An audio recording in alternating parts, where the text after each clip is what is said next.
So welcome back to the channel, and this battle today is taking place in the realm of beasts.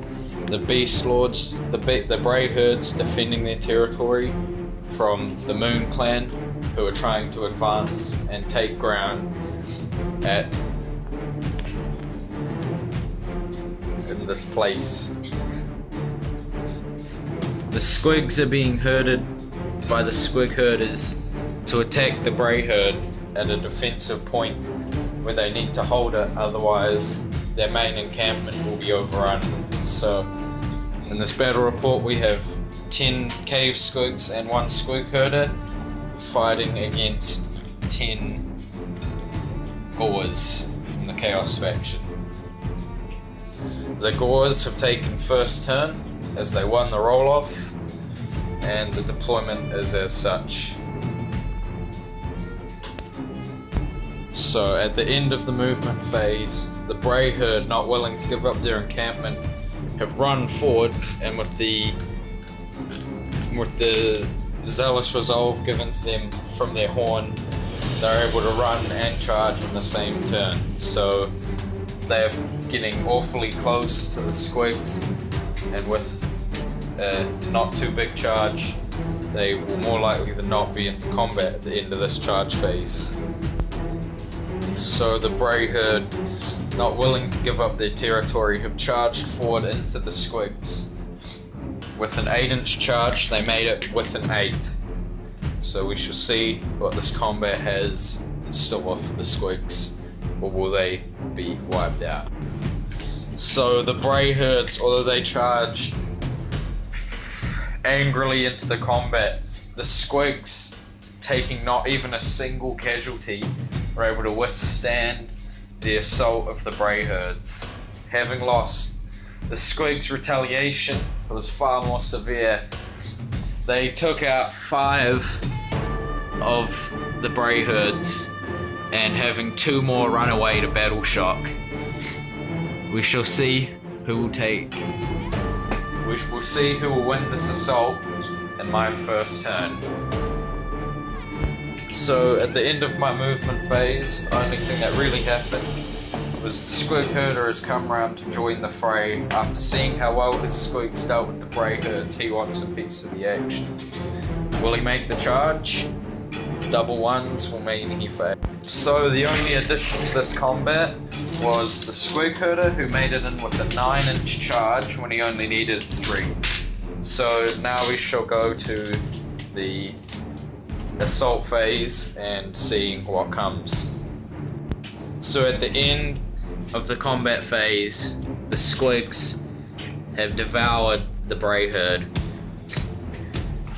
But that is not the end of that. The squigs, having entered the encampment, have found that there are more Bray herd waiting for them at the gates. Will this Bray herd last stand be enough to hold the Moonclan out of the encampment? Only time will tell. We will see who will have initiative for the next round.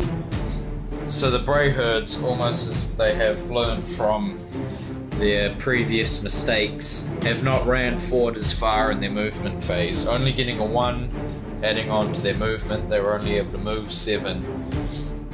But will they attempt a charge, or are they going to stay there waiting for the squigs to come into them? Only time will tell. The Bray herds attempting to charge into the squigs did not pick up enough speed. They only rolled an 8-inch charge for their 10-inch needed. So now in the squig and the Moonclan turn 2, they will advance and hopefully smash into the Beastmen with enough force to cripple them and send them running. Only time will tell as the battle goes on in Moonclan Grots turn 2. So the squigs, having moved up, are within charge range, and they will need a 6-inch charge to get into combat with these Beastmen. Will they be able to do it, or will they trip up over themselves? Let's see in the assault. So the squigs making it into combat with an 8-inch charge are going to attack first before the Beastmen and hope to cripple their force so as not to lose more of them. We'll see who wins this combat at the end of this turn. So at the end of a very successful Moonclan turn 2, the Beastmen weren't able to do a single wound when I made it into combat.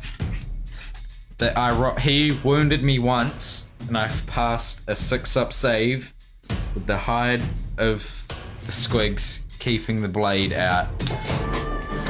4 Beastmen were slain in the combat, and we have yet to see if any of them flee from battle shock. And then we will see who is next turn.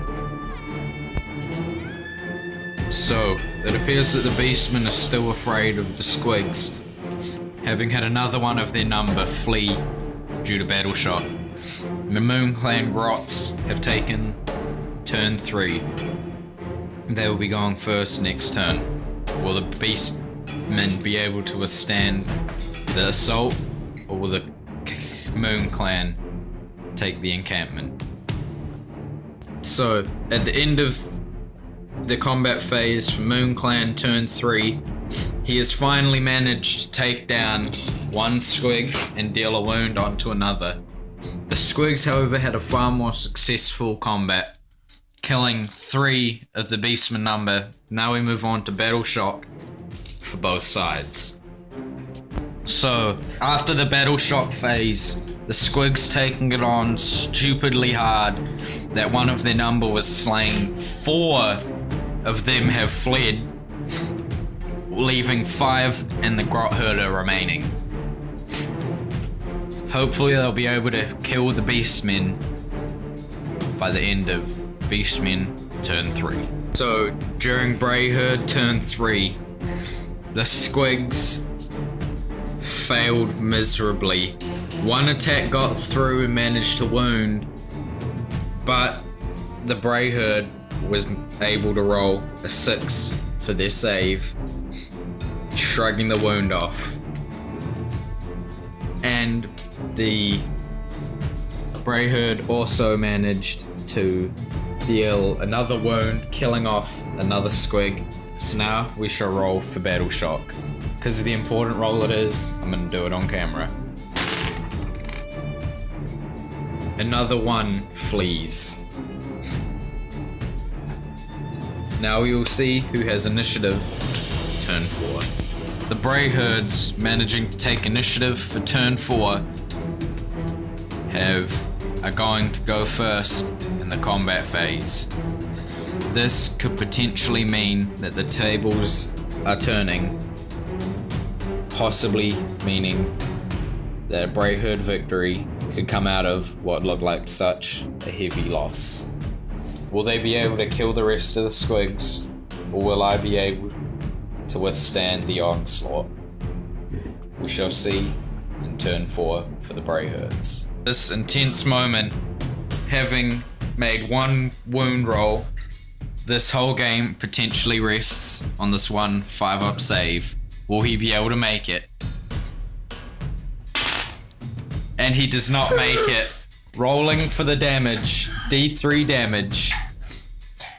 Will he be able to withstand the attack? No! And the squigs rolled a 1 on the D3 damage, resulting in only 1 casualty. We will now go on to battle shock, which we will roll on camera. As on a 6, this last Beastman will run away. Roll the battle shock. If you roll a 6, he runs away. Oh, and he lives, and he stays to fight another day. Will the squigs be able to finish him off in Moonclan turn 4? With this rolling, the squigs were only able to do 1 wound, but the foe render was able to bash the squig away with his shield, meaning that there was no damage done. The squigs had been ineffective for another turn of combat. Will the Bray Herd kill any more of the squigs in this combat? We shall see in time. At the end of that combat, the foe render was able to do a wound onto one of the squigs, resulting in a more successful combat. Now we will roll for initiative to see who gets first turn, to see who gets turn 5. I rolled a 3, and Isaac has rolled a 4.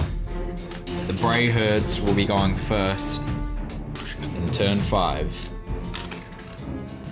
And with yet another failed attempt to take down the foe render, he has been fighting his way through this slugfest, blocking yet another set of damage, keeping him alive.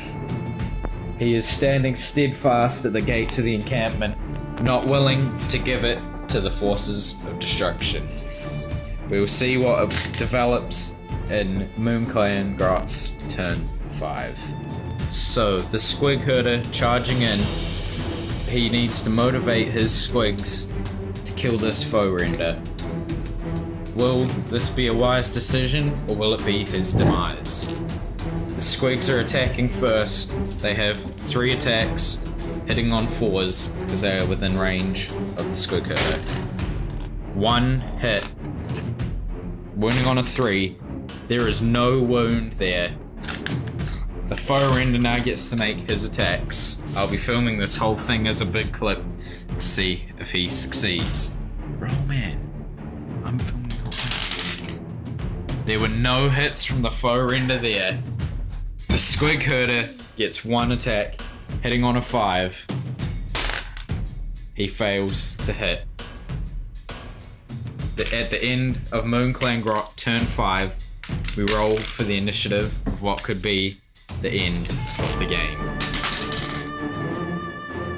Bray Herd's getting first turn.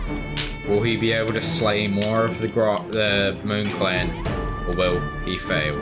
We will see in Bray Herd turn 6. And that is how destruction takes over the realm. The last foe render finally falling to the overwhelming attack of the Moonclan. They're able to now let their whole force into the encampment, ready to destroy it and put up their own encampment. That is the way the realm dies. We have the handshake for game well played by both parties, and yeah, so hope you like the first battle report. Probably nothing too extravagant, but both armies are currently a work in progress for painting. And I'll drop a link to my young brother's channel in the description. I think he has a couple channels. One's Wargaming related, the other one's just, I don't know, just random stuff he says. And so, yeah, hopefully this video is all good, and I will catch you guys in the next one. So guys, have a good one.